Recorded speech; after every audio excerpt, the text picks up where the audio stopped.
Practice sheet 12.1 मधील question number 1 मधील काही उदाहरणं अभ्यासली होती. आता त्यामधील क्वेश्चन 2 मधील काही उदाहरणं अभ्यासणार आहोत.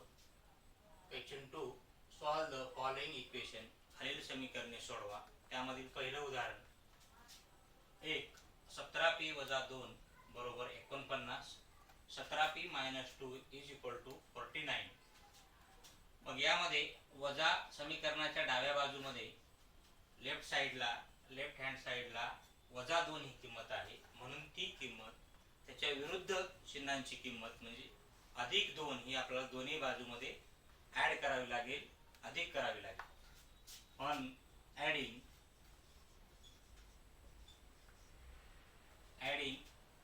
2 to both sides.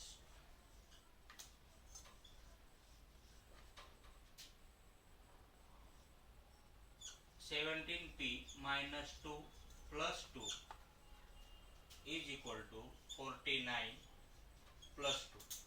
समीकरणाच्या दोन्ही बाजूला आपण +2 केलेला. Therefore 17p - 2 + 2 cancel. ते अपोजिट सिंबल -2 आणि +2 हे कॅन्सल झालेले आहेत विरुद्ध चिन्ह असल्यामुळे.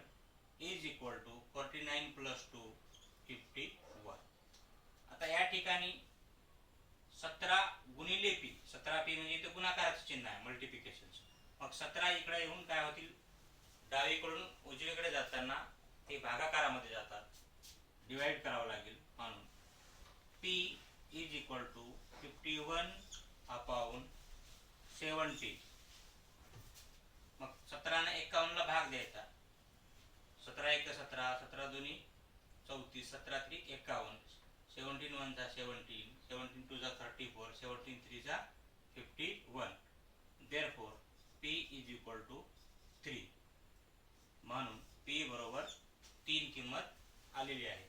अशा पद्धतीने आपल्याला दिलेल्या समीकरणामध्ये किमती ठेवून आपल्याला दिलेली किंमत -2 असेल तर +2, +2 असेल तर सबट्रॅक्ट करावं लागेल. अशा पद्धतीने आपल्याला दिलेल्या नियमाच्या आधारे अभ्यासलेल्या नियमांच्या आधारे आपल्याला कधी वजा, कधी अधिक, कधी गुणाकारामध्ये, कधी भागाकारामध्ये क्रिया करून अशा पद्धतीने समीकरण सोडवावे लागतील. धन्यवाद.